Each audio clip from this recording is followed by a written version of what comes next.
Assalamualaikum warahmatullahi wabarakatuh. Selamat datang di Koki MP, Komunitas Kajian Ilmu Manajemen Pendidikan yang diampu oleh Bapak Amril Muhammad selaku dosen Manajemen Pendidikan Universitas Negeri Jakarta.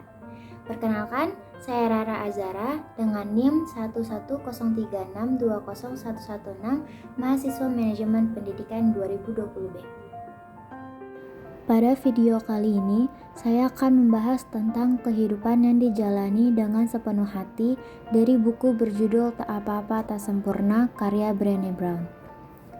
Ketika kebenaran yang sama terus berulang dengan sendirinya, akan sulit untuk berpura-pura melihatnya sebagai suatu kebetulan semata.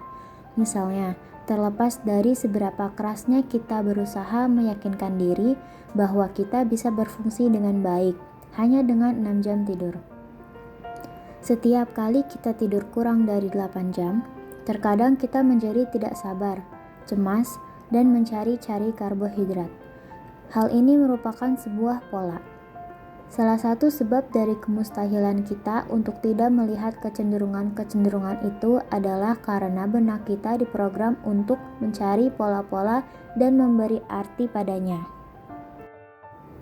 Pengetahuan memang penting, tetapi hanya jika kita berbaik hati dan lembut kepada diri kita sendiri ketika kita berusaha menemukan siapa diri kita.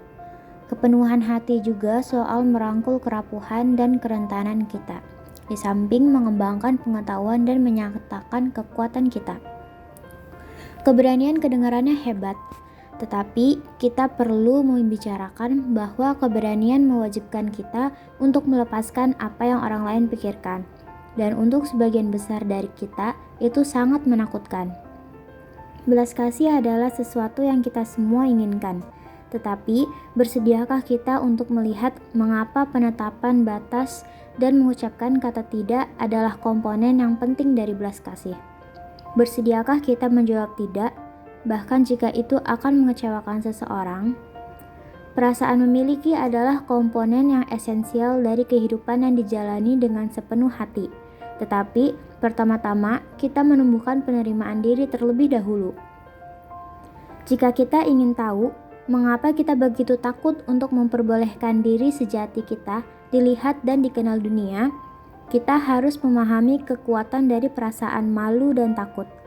Jika kita tidak berani menghadapi kata-kata tidak pernah cukup baik dan kamu pikir siapa sih dirimu, maka kita tidak bisa bergerak maju. Salah satu halangan terbesar dan paling jarang dibahas dari praktek belas kasih adalah takut pada penetapan batas dan meminta tanggung jawab akuntabilitas orang. Kita hidup di dalam budaya menyalahkan. Kita ingin tahu siapa yang bersalah dan bagaimana mereka harus membayar kesalahannya.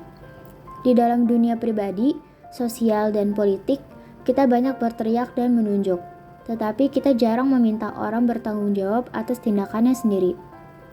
Hal ini bisa terjadi karena kita sudah terlalu lelah mengomel dan mengeluh, sehingga kita tidak punya sisa tenaga untuk mengembangkan konsekuensi yang bermakna dan memberlakukannya. Inti dari belas kasih sebenarnya adalah penerimaan. Semakin kita menerima diri kita sendiri dan orang lain, semakin kita berbelas kasih. Memang sulit untuk menerima orang ketika mereka menyakiti kita atau menginjak-injak kita, tetapi kita juga harus belajar untuk menerima hal tersebut dengan lapang dada.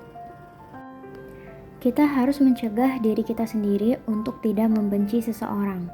Ketika kita mengajak diri kita untuk tidak menyukai seseorang agar kita merasa lebih nyaman untuk meminta tanggung jawabnya, kita memasukkan diri kita ke permainan menyalahkan dan mempermalukan.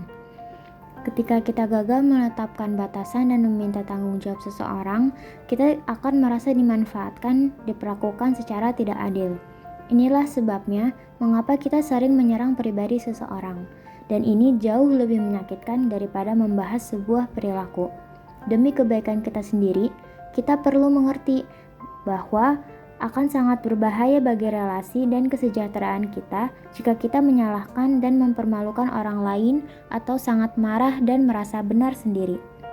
Sekian pemaparan dari saya, kurang lebihnya mohon maaf. Terima kasih atas perhatiannya. Wassalamualaikum warahmatullahi wabarakatuh.